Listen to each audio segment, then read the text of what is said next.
ভারতের কানপুরে green park স্টেডিয়ামে বাংলাদেশ সমর্থক টাইগার রবিকে মারধরের অভিযোগ উঠেছে।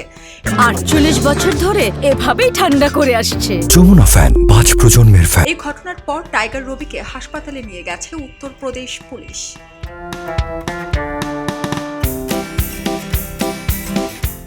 রবি দাবি করেন, কানপুরে বাংলাদেশ ও ভারতের দ্বিতীয় টেস্টের সময় গ্যালারিতে ভারতীয় সমর্থকেরা তাকে হেনস্থা করে।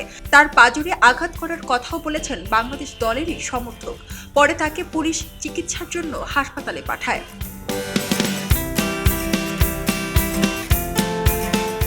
কানপুর গ্রিন পার্ক স্টেডিয়ামের মিডিয়া সেন্টারে দায়িত্বরত এক পুলিশ কর্মকর্তা রবির বিষয়ে গণমাধ্যমে বলেন, আমরা তাকে হাসপাতালে পাঠিয়েছি।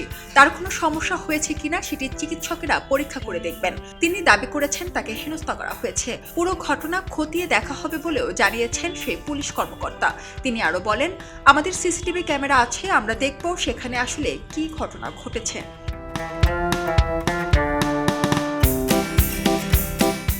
কানপুর টেস্টের প্রথম দিন দুপুরে বিরতির সময় বৃষ্টি নামতে শুরু করে। এ সময় টাইগার রবি গ্যালারির ভেতরের অংশে চলে যান।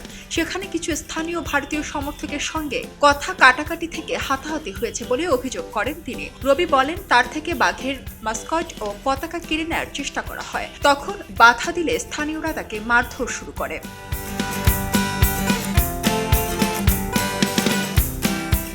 এর আগে চেন্নাইয়ে দুই দলের প্রথম টেস্টেও তাকে ভারতীয় সমর্থকরা হেনস্থা করেছিল বলে অভিযোগ করেছিলেন টাইগার রবি। এদিকে ভারতীয় গণমাধ্যম দিচ্ছে অন্য তথ্য। ভারতীয় গণমাধ্যম বলছে, মারধর নয়, ডিহাইড্রেশনের ফলে রবি অসুস্থ হয়ে পড়ে। সারা জিরিন, খবরের কাগজ, স্পোর্টস।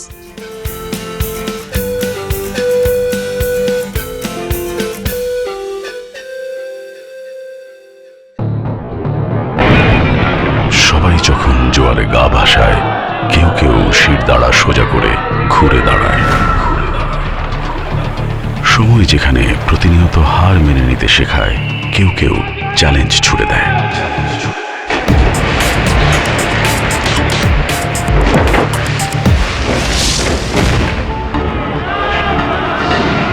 পক্ষপাতের ভিড়ে আজ থেকে কোনো পক্ষ নয়, খবর হবে নিরপেক্ষ।